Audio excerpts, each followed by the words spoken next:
What's up, guys? Welcome to your 57th Android tutorial for the new Boston, again with me, Travis.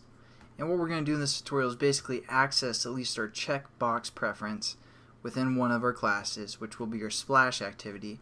So what I did is I just changed the title to music and the summary that says for the splash screen. So what we're going to do now is basically go into our splash activity that we have set up from quite some time ago. It's been a while since we visited this splash activity. And so within our onCreate method, that's where we set up our media player object and we started it. But now let's say if we're going to kind of reference our preferences, and if that checkbox is checked, it's going to play it. If not, it's not. And so we're going to kind of surround this start our song method. So there we go. This is where we're going to first we have to access our preferences, and then we can use that access for the most part to see if it's checked or not. So what we're going to do is set up that access to our preferences, and we use something called shared preferences. So we just need to set up a little variable for the most part, and we're going to call this getPrefs, because that's all this method or all this thing is going to do. So we're going to say getPrefs. Again, you have to import the shared preferences. And then we just need to reference the preference manager, which again is a class. And within this class there's something called getDefaultShared preferences. So we're going to hit dot, and it's only basically the only method for the most part. There's not too many methods within that class. So we're going to do that, and it takes a context within its parameters. For the context, generally we would say this or something of the sort, but we're going to get the base context. So there's also a method called getBaseContext. That's what we're going to use for this preference manager, or this shared preference object we're setting up. So there we go. We're going to kind of get the information from our preferences that we set up in the XML. So again, it's just getting the preferences. That's all this variable is doing, and then we can refer to that variable with our actual what we're trying to accomplish. And the check is basically a true, false, on, off. Just think of it as a switch. Those are called Boolean.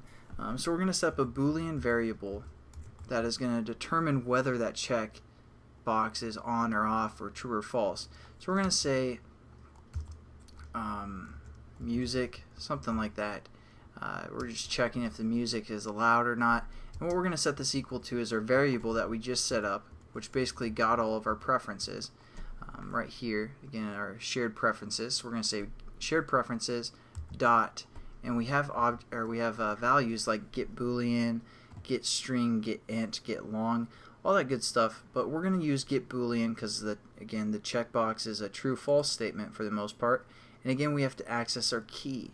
So let's go into our preferences XML. As you can see, our key we set up to checkbox, just like when we were working with sharing data between activities. Same kind of thing. A key is a kind of value or a file path for the most part. So we're going to say checkbox. Did I spell it like that?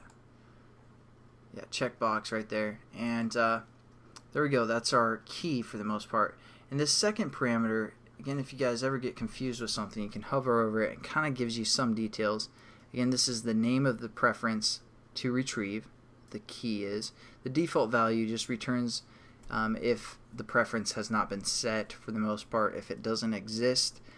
So we're going to set it as a default to true because we want to play music for the most part, unless if the user doesn't want to. So there we go. We set up our music. For the most part, it's getting our preferences and then getting the Boolean called checkbox. And if there's nothing set yet, we're just going to set it to default value of true. Now what we can do is we can set up an if-else statement around our start of our media player object that's going to play some music. So we're going to say if, and within parentheses we're going to say music equals true. Then we're going to play it. For the most part, you can set it up something like that.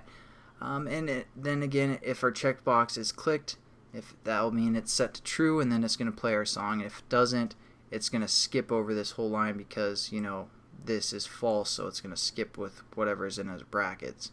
But also, just to show you guys some Java, we can delete our brackets actually, because this if statement will include the line below it. If there's more than like one line of code, you will need to use the brackets, but it knows that's an if statement for the most part, and it's going to include one line of code. Again, probably be safe to put brackets, but just to show you guys, you can do that as well. But anyways, let's check out our activity, make sure it works. Again, the default value is set to true, so we're just going to start it up real quick. And as you guys can probably hear, the music's playing right now. Let's open up our menu and go into our preferences. And as you can see, it's checked. We're going to uncheck it, hit back, and then menu, exit. It's going to exit our application, hit the New Boston again, and as you can see, silence. It's beautiful. Very awesome. And then just to double check our preferences as well, it's still not checked right now. So there you go. Pretty quick tutorial for the most part, just how to access our preferences and how to use it for the most part. Probably do one more tutorial how to access our edit text and our other thing. If you guys don't want to watch it, that's fine, just skip that. I'm still gonna, cry myself to sleep every night either way if you watch the tutorial or not. But I'll catch you guys in the next one if you decide to. Have a good one. Peace.